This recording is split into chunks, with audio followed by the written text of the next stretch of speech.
I was given a bit of advice by my mother, and I have to say it's worked terrifically for me. But I believe that's because I'm fucking dead good looking, charismatic, fucking let me guess. rich. I'm all of these things. Was this dating advice from your mum? Yeah, it's worked great for me because I've got everything I want.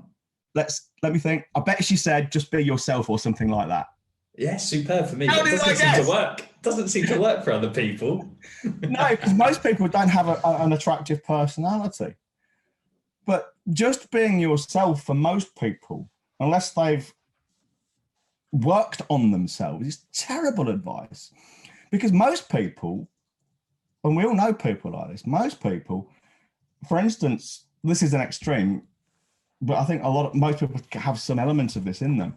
They won't express an opinion until they know what other people's opinions are, because they don't want to offend anyone. And most people are afraid for it. Again, we're talking about the romantic seduction now, but it's the same with clients too. Yeah, they're afraid of showing any kind of dissent or disagreement because they think they'll blow their chances of getting a leg over or making a sale. Now, they won't stand up to a woman and say, well, actually, no, I disagree with you. The thing is that women, and again, clients, if the right kind of clients you actually want to be working with, they will respect you for your difference of opinion.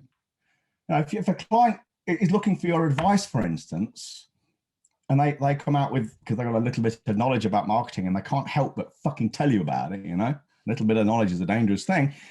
And you tell them, actually, no, you're completely fucking wrong there. We're going to do it a different way. They will respect that if you've done your work properly, if you've done the seduction properly, and they look upon you as an expert advisor rather than the hired help, they'll listen to you. It's when you get these people, and this happens a lot to freelancers, especially copywriters and marketing consultants, social media people, web designers, all the rest of it. What happens is they get a client who is seeking expert guidance. But the client, like most people on the planet, are a little bit headstrong in their own beliefs.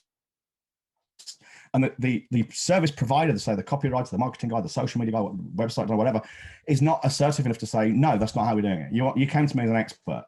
Now, I'm an expert. You listen to me. We don't do it. Yeah.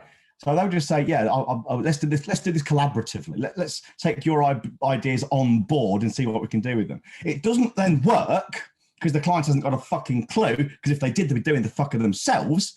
It doesn't work, and then the freelancer gets the blame.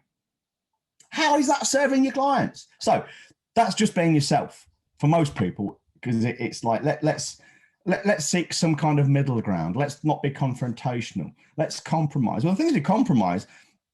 An effective compromise is not where you both get something you don't want. Yeah? An effective compromise is not giving up something you do want for something you don't.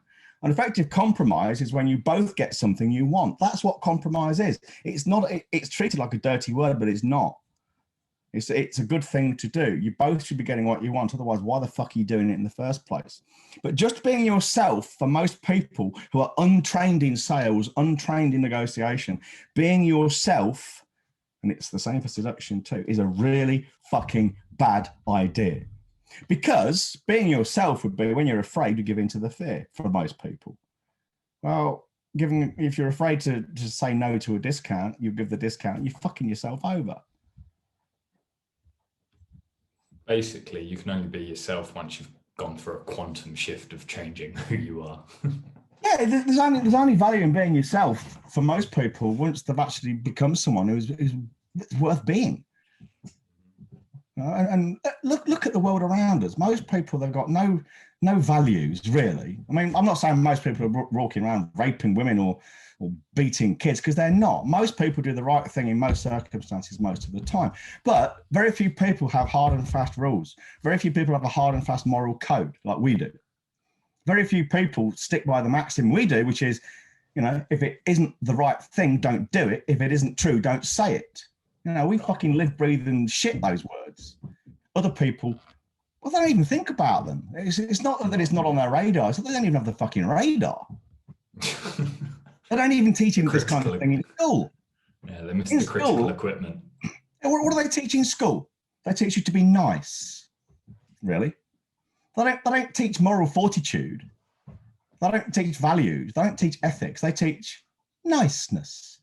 Well, to a lot of people, being nice is, can't we just all agree?